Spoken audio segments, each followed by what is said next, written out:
Hello everyone, welcome to our channel. Friends, ఈ వీడియోలో మనం ఈ రోజు మార్కెట్ అనాలిసిస్ గురించి మాట్లాడుకుని రేపటి plan of action and important levels కూడా డిస్కస్ చేద్దాం. ఈ వీడియోని ఎక్కడా స్కిప్ చేయకుండా ఎండ్ వరకు చూడండి. ఖచ్చితంగా ఈ వీడియో మీకు ఇన్ఫర్మేటివ్ అనిపిస్తుంది. ముందుగా నిఫ్టీ పర్ఫార్మెన్స్ గురించి మాట్లాడుకుందాం. ఈ రోజు మార్కెట్స్ లో కూడా మనకి స్లైట్ గ్యాప్ డౌన్ ఓపెనింగ్ వచ్చింది. గత మార్కెట్ గ్యాప్ డౌన్ ఓపెనింగ్ అయిన వెంటనే ఇమీడియట్ గా ఒక స్ట్రాంగ్ బేరిష్ క్యాండిల్, ఒక strong negative sentiment candle form అయ్యి అక్కడ నుంచి కన్సిస్టెంట్ గా మార్కెట్ ఎంటైర్ డే మొత్తం ఫాలో అవుతుంది. నిఫ్టీ ఆల్మోస్ట్ 400 పాయింట్స్ ఫాలో అయింది. నాట్ ఓన్లీ నిఫ్టీ, ఆల్మోస్ట్ అన్ని సెక్టార్స్ లో స్ట్రాంగ్ సెల్ ఆఫ్ చూసాం. సెక్టార్ వైజ్ గా సెంటిమెంట్ చూసుకుంటే అన్ని సెక్టార్స్ రెడ్ లో క్లోజ్ అని, ఒక్క సెక్టార్ కూడా పాజిటివ్ క్లోజ్ అవ్వలేదు. పర్టికులర్ గా IT sector, real estate almost 3 to 4% fall. Almost అన్ని stocks like large cap, mid cap and small cap లో కూడా స్ట్రాంగ్ సెల్ ఆఫ్ విట్నెస్ చేసాం. సో ఫస్ట్ ఆఫ్ ఆల్ ఈ రోజు మార్కెట్స్ ఫాల్ కి మేజర్ రీజన్స్ గురించి మాట్లాడుకుందాం. తర్వాత రేపటి ప్లాన్ ఆఫ్ యాక్షన్ డిస్కస్ చేద్దాం. ఫస్ట్ రీజన్ నిన్న మాట్లాడుకున్న సేమ్ రీజన్స్ అండి. యుఎస్ అండ్ ఇరాన్ సైడ్ నుంచి ఈ స్టాక్స్ అన్ని కూడా ఫెయిల్ అవుతూ వస్తున్నాయి. దీని వల్ల జియో పొలిటికల్ ఇష్యూస్ సీరియస్ అవడం వల్ల క్రూడ్ ఆయిల్ ప్రైసెస్ ఇంక్రీజ్ అవుతున్నాయి. దీని ఇంపాక్ట్ వల్ల ఈ రోజు క్రూడ్ ఆయిల్ ప్రైస్ కూడా ఇంక్రీజ్ అయింది. ఇంటర్నేషనల్ మార్కెట్ లో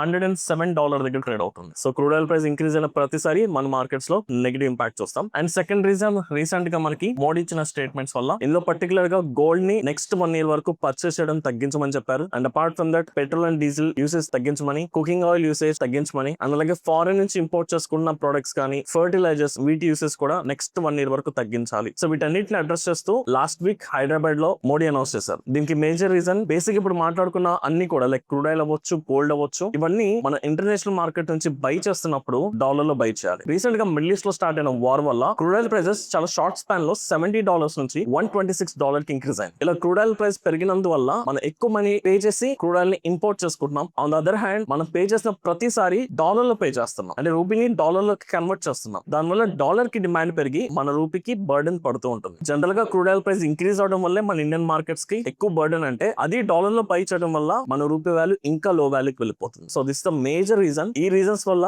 మార్కెట్స్ ఫాలో అవుతున్నాయి. అందుకనే మన ఎకనామీని స్టేబుల్ గా ఉంచడానికి మోడీ దీనికి రిలేటెడ్ గా నేషన్ అడ్రస్ చేశారు. So these are the main reasons. Same నిన్న మార్కెట్స్ ఫాలో అవడానికి ఏ రీజన్స్ ఉన్నాయో ఈ రోజు కూడా సేమ్ రీజన్స్. అండ్ అడిషనల్ గా మనం ఏదైనా మాట్లాడుకోవాలనుకుంటే ఈ రోజు ఫాల్ వల్ల ఇండియా విక్స్ కూడా ఆల్మోస్ట్ 4% ఇంక్రీజ్ అయింది. So India VIX about 19 cross అయిపోయింది. 18 అబౌవ్ ఉంటే మన మార్కెట్స్ లో రిస్క్ పారామీటర్స్ ఎక్కువ అని కన్సిడర్ చేస్తాం. సో వాలటిలిటీ పెరుగుతుంది, రిస్క్ సెంటిమెంట్స్ ఎక్కువ అవుతున్నాయి. అండ్ దీంతో పాటు ఈ రోజు మనకి ఇండియాకి సంబంధించిన సిపిఐ ఇన్ఫ్లేషన్ డేటా వచ్చింది. ప్రీవియస్ మంత్ లో, అంటే ప్రీవియస్ కి రిలీజ్ అయిన డేటా ప్రకారం మన ఇన్ఫ్లేషన్ 3.4% కి ఇంక్రీజ్ అయింది. ఈ రోజు రిలీజ్ అవబోతున్న ఇన్ఫ్లేషన్ 3.4% నుంచి 3.8% కి ఇంక్రీజ్ అవుతుందని ఎక్స్పెక్టేషన్స్ పెట్టుకున్నారు. బట్ ఇన్ఫ్లేషన్ 3.4 నుంచి 3.48% కి ఇంక్రీజ్ అయ్యింది. బట్ ఎక్స్పెక్టేషన్స్ ఎంత పెట్టుకున్నారో అంత ఇన్ఫ్లేషన్ అయితే ఇంక్రీజ్ అవ్వలేదు. బట్ లాస్ట్ మంత్ కంపేర్ చేసుకుంటే ఇన్ఫ్లేషన్ డేటా ఇంక్రీజ్ అయింది. అది ఎక్స్పెక్టెడ్, బికాస్ లాస్ట్ క్వార్టర్ మొత్తం కూడా ఈ వార్ ఇంపాక్ట్ వల్ల ఎకనామీ సఫర్ అవుతుంది. సో ఇన్ఫ్లేషన్ ఇంక్రీజ్ అవడం అనేది చాలా కామన్ ఇలాంటి సినారియోస్ లో. బట్ ఇన్ఫ్లేషన్ ఇంక్రీజ్ అవడం పాజిటివ్ సైన్ అయితే కాదు. సో ఓవరాల్ గా చూసుకుంటే these are the major reasons market fall అవడానికి. సో వీటన్నిటి బేస్ చేసుకుని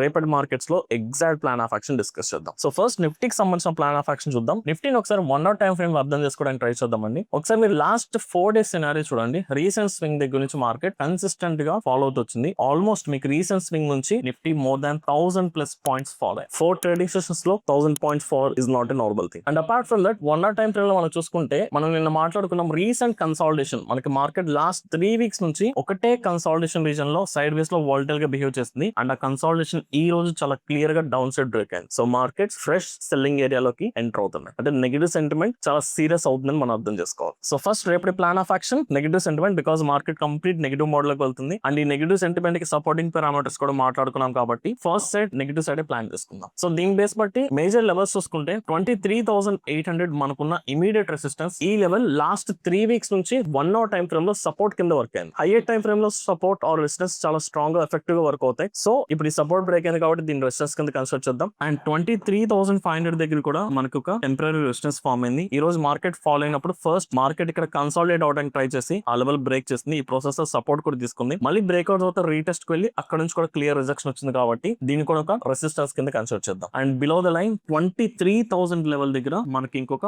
మేజర్ సపోర్ట్ ఉంది. So these are the major levels. Only levels దగ్గర రియాక్ట్ అవడానికి ట్రై చేద్దాం. అండ్ ఇండియా విక్స్ కూడా ఇంక్రీజ్ అవుతుంది కాబట్టి ఇంకా ఫాల్ కంటిన్యూ అయితే మార్కెట్ లో వాలటిలిటీ కూడా ఎక్కువ అవుతుంది. సో అందుకని ఓన్లీ లెవెల్ బేస్డ్ ట్రేడింగ్ మాత్రమే ప్రిఫర్ చేస్తే better. So obviously negative sentiment ఉంది కాబట్టి first priority sell on rise. So markets increase అయిన ప్రతిసారి రెసిస్టెన్స్ లెవెల్స్ నుంచి రివర్సల్ కోసం వెయిట్ చేద్దాం. So 23,800 first location. If not so market ఒకవేళ ఫ్లాట్ ఓపెనింగ్ జరిగి ఇంక్రీజ్ అయినప్పుడు 23,500 కూడా సెకండ్ లొకేషన్. ఈ రెండు లెవెల్స్ దగ్గరికి మార్కెట్ రీచ్ అయ్యి అక్కడ నుంచి ఏదైనా రివర్సల్ క్యాండిల్ స్టిక్ ప్యాటర్న్ కానీ or lower highs and lower low structure formation clear గా కనిపిస్తే ఈ రెండు లొకేషన్స్ దగ్గర డౌన్ సైడ్ ట్రేడ్ ప్లాన్ చేసుకోవచ్చు. If not so supports breakout, support level down side break అయినప్పుడు లైక్ ఇప్పుడు మనకి ఏదైతే ఇంట్రాడే లో పాయింట్ ఉందో దీని ఒక టెంపరీ సపోర్ట్ కింద కన్సిడర్ చేయొచ్చు. 23,350 రౌండ్ ఫిగర్. సో ఈ లెవెల్ డౌన్ సైడ్ బ్రేక్ చేసినా కూడా థర్డ్ లొకేషన్ ఇక్కడ కూడా డౌన్ సైడ్ ట్రేడ్స్ ప్లాన్ చేసుకుందాం. సో ఓవరాల్ గా ఈ 3 సినారియోస్ లో మనం డౌన్ సైడ్ ప్లాన్ చేసుకుంటే బెటర్. కానీ ఓవరాల్ గా ఒకసారి సెంటిమెంట్ చూసుకుంటే ఈ రోజు మార్కెట్ ఫాల్ అయిన విధానం కంప్లీట్ ఒక లీనియర్ మొమెంటం వచ్చింది. ఈవెన్ దో రేపు మార్కెట్ లో నెగటివ్ సెంటిమెంట్ ఎస్టాబ్లిష్ అయ్యి మార్కెట్ ఫర్దర్ గా ఫాల్ అవ్వచ్చు. బట్ మనం ట్రేడ్ ఎగ్జిక్యూట్ చేయాలంటే బేసిక్ కామన్ లాజిక్ మనం ఎప్పుడు కూడా ఒక ప్రొడక్ట్ ని హై వాల్యూ దగ్గర బై చేయం, లో వాల్యూ దగ్గర సెల్ చేయం. ఒక లీనియర్ మొమెంటం వచ్చింది కాబట్టి ఇమీడియట్ గా ఇంట్రాడే లో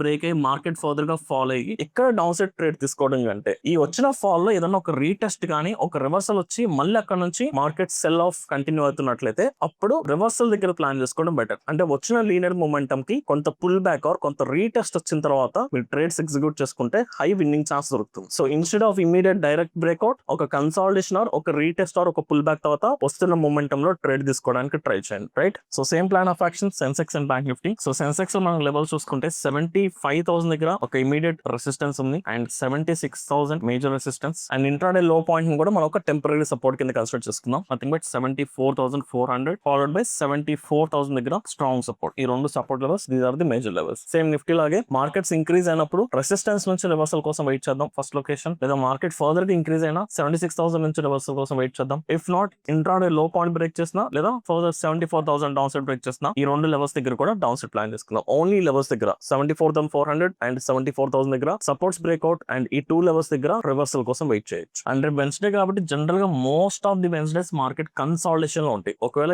రేపటి మార్కెట్స్ కనుక ఈ రోజు ఇంట్రాడే హై అండ్ ఇంట్రాడే లో ఈ రేంజ్ లో కనుక కన్సాలిడేట్ అవుతున్నట్లయితే ఆప్షన్ బై కంప్లీట్ గా ఇగ్నోర్ చేసుకోండి. అలాంటి కన్సాలిడేషన్ లో లేదా ఇన్సైడ్ బార్ క్యాండిల్స్ ఫార్మ్ అవుతున్నప్పుడు ఆప్షన్ సెల్లింగ్ ప్లాన్ చేసుకోవడం బెటర్. ఫైనల్ గా బ్యాంక్ నిఫ్టీ. సో బ్యాంక్ నిఫ్టీలో మనం మేజర్ లెవెల్స్ చూసుకుంటే 54,200 దగ్గర మనకు ఒక ఇమీడియట్ రెసిస్టెన్స్ అవైలబుల్ ఉంది అండ్ 53,400 దగ్గర ఈ రోజు ఇంట్రాడే లో సపోర్ట్ ఫార్మ్ అయింది. సో మార్కెట్స్ ఇంక్రీజ్ అవుతున్నప్పుడు సేమ్ లెవెల్ నుంచి నథింగ్ బట్ 54,200 ఈ రోజు మనకు ఆ లెవెల్ బ్రేక్అవుట్ జరిగింది. అంటే గ్యాప్ డౌన్ జరిగినప్పటికీ హైయర్ లెవెల్ నుంచి క్లియర్ రివర్సల్ క్యాండిల్స్టిక్స్ ఫార్మ్ అయింది. ఇదంతా కూడా క్లియర్ రిజెక్షన్ ఫేస్ చేస్తుంది. సో మార్కెట్ ఇంక్రీజ్ అయినప్పుడు ఇక్కడ ఎలాగైతే రిజెక్షన్ ఫేస్ చేస్తుందో అలాగే ఏదైనా రివర్సల్ క్యాండిల్స్టిక్స్ ఫార్మ్ అయినప్పుడు ఇక్కడ డౌన్ సైడ్ ప్లాన్ చేసుకోవచ్చు. లేదా ఇంట్రాడే లో బ్రేక్ చేసిన సెకండ్ లొకేషన్ ఇక్కడ కూడా డౌన్ సైడ్ ప్లాన్ చేసుకోవచ్చు. ఇఫ్ ఇన్ కేస్ ఏదైనా మేజర్ గ్యాప్ డౌన్ అయితే ఇమీడియట్ గా డైరెక్ట్ గా సెల్లింగ్ వెళ్ళదు. గ్యాప్ ఫిల్ చేసి 53,400 ఇంట్రాడే లో పాయింట్ ఏదైతే ఉందో అక్కడ నుంచి మళ్ళీ రివర్స్ అయినప్పుడు అప్పుడు థర్డ్ లొకేషన్ ఇక్కడ కూడా ప్లాన్ చేసుకోవచ్చు down side. Same like Nifty and Sensex. And apart from that crude oil and bit coin గురించి కూడా మాట్లాడుకుందాం. సో మార్కెట్స్ ఫాలో అవుతున్నాయి and crude oil prices increase అవుతున్నాయి. సో క్రూడ్ ఆయిల్ ప్రెసెంట్ ఒక బుల్లిష్ మోడ్ లో ఎంటర్ అయింది. So by side అయితే మనం ప్లాన్ చేసుకోవచ్చు బట్ లెవెల్స్ వరకు కన్సిడర్ చేసుకుందాం. ఒకసారి ఓవరాల్ స్ట్రక్చర్ మనం అబ్జర్వ్ చేసుకుంటే లైక్ 1 hour టైం ఫ్రేమ్ వెళ్తున్నాను స్ట్రక్చర్ ఎక్స్ప్లెయిన్ చేయడానికి. మార్కెట్ ఒక స్ట్రాంగ్ ఫాల్ ఆఫ్ తర్వాత ఒక టెంపరీ కన్సాలిడేషన్ క్లియర్ గా బ్రేక్ చేస్తుంది అండ్ ఈవెన్ బ్రేక్అవుట్ తర్వాత కూడా మార్కెట్ రీటెస్ట్ జరిగి మళ్ళీ బౌన్స్ బ్యాక్ అవుతుంది. సో క్లియర్ గా higher highs and higher structure form అయ్యింది. సో ఈ ప్రాసెస్ లో మనం బై సైడ్ ప్లాన్ చేసుకోవచ్చు. ఆల్రెడీ ఒక లీనియర్ మొమెంటం వచ్చింది కాబట్టి ఇక్కడ రీసెంట్ స్వింగ్ హై దగ్గర మనం మార్క్ చేసుకున్నాం లైక్ అరౌండ్ 9,500 ఒక రౌండ్ ఫిగర్. ఇక్కడ ఒక టెంపరీ సపోర్ట్. సో మార్కెట్ ఇక్కడ వరకు కరెక్షన్ వచ్చి ఇక్కడ నుంచి ఎప్పుడైతే బౌన్స్ బ్యాక్ అవుతుందో అప్పుడు మనం అప్ సైడ్ ప్లాన్ చేయొచ్చు. ఇఫ్ నాట్ సో 9,200 వరకు వచ్చినా ఇక్కడ నుంచి కూడా బయింగ్ సైడ్ ప్లాన్ చేసుకోవచ్చు. ఎందుకంటే మార్కెట్ ఒక మేజర్ రెసిస్టెన్స్ బ్రేక్ చేసి పైకి వెళ్ళిపోయింది కాబట్టి any dip will be the buying opportunity. So ఒక డిప్ లో మనం బై చేయడానికి ట్రై చేద్దాం. బికాస్ ఆల్రెడీ ఒక లీనియర్ మొమెంటం ఉంది. ఇంత హై పాయింట్ లో బై చేసి ఇమీడియట్ ర్యాలీ ఎక్స్పెక్ట్ చేయలేం. ఖచ్చితంగా కొంత కరెక్షన్ అనేది రావాలి. ఆ కరెక్షన్ వచ్చే ప్రాసెస్ లో సపోర్ట్స్ దగ్గర రియాక్ట్ అవడానికి ట్రై చేస్తే better. And obviously US market opening time period లో ప్లాన్ చేసుకుంటే బెటర్. ఫైనల్ గా bit coin. So bit coin గురించి మనం క్రిప్టో రిలేటెడ్ గా వీడియో స్టార్ట్ చేయబోతున్నాం. ఆల్రెడీ లాస్ట్ వీక్ ఒక వీడియో ఎక్స్ప్లెయిన్ చేస్తాను. సో క్రిప్టో ట్రేడింగ్ లీగల్ గా చేయాలంటే ప్రాసెస్ ఏంటనేది. సో ఒకవేళ మీరు బిట్ కాయిన్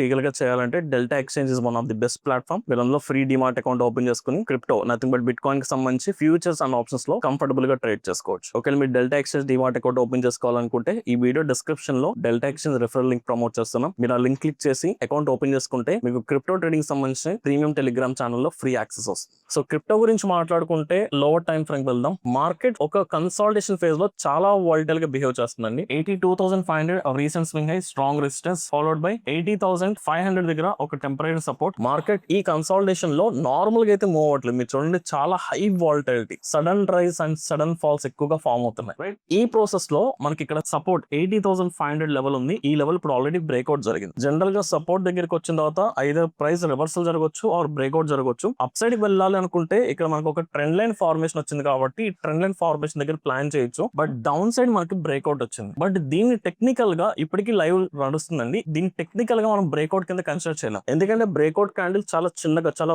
వీక్ గా కనిపిస్తుంది. Strong breakout or strong bearish candle ఇంకా క్లియర్ గా కనిపించట్లేదు. ఒకవేళ ఇదే కన్సాలిడేషన్ కంటిన్యూ అయ్యి ఏదైనా రివర్సల్ ప్రాసెస్ లో ఒక స్ట్రాంగ్ రెడ్ క్యాండిల్ మీకు కనుక ఫార్మ్ అయితే అప్పుడు మనం 80,500 బిలో డౌన్ సైడ్ కూడా ప్లాన్ చేసుకోవచ్చు బిట్ కాయిన్ లో. But I don't think so. ఈ టైం పీరియడ్ లో మనకి స్ట్రాంగ్ మొమెంటం రాదు. యుఎస్ మార్కెట్స్ ఓపెనింగ్ టైం వరకు వెయిట్ చేసి వన్స్ యుఎస్ మార్కెట్ సెంటిమెంట్ తగ్గట్టు ట్రెండ్ ఎస్టాబ్లిష్ అయిన తర్వాత అప్పుడు ఈ జోన్స్ దగ్గర breakout or even trend line breakout దగ్గర కూడా ప్లాన్ చేసుకోవచ్చు. So it's better to wait till 7 PM. So overall గా చూసుకుంటే మార్కెట్స్ నెగిటివ్ మోడ్ లోకి వెళ్ళింది. లాస్ట్ 4 days నుంచి కన్సిస్టెంట్ గా ఫాలో అవుతుంది, లీనియర్ ఫాల్ వస్తుంది. కాబట్టి ఎంత నెగిటివ్ మోడ్ లోకి వెళ్ళినప్పటికీ ఇమీడియట్ బ్రేక్అవుట్ దగ్గర డౌన్ సైడ్ ట్రేడ్ తీసుకోవడం రిస్క్. 4 days ఫాల్ కాబట్టి ఖచ్చితంగా పుల్ బ్యాక్ కోసం వెయిట్ చేస్తే బెటర్. సో ఓవరాల్ గా this is my plan of action. I hope ఈ వీడియో మీకు అర్థమైంది అనుకుంటున్నాను. ఇఫ్ ఇన్ కేస్ ఈ వీడియో కనుక మీకు ఇన్ఫర్మేటివ్ అనిపిస్తే ఈ వీడియోని లైక్ చేసి మీ జెన్యూన్ ఒపీనియన్స్ ని కమెంట్ సెక్షన్ లో మెన్షన్ చేయండి. Thank you.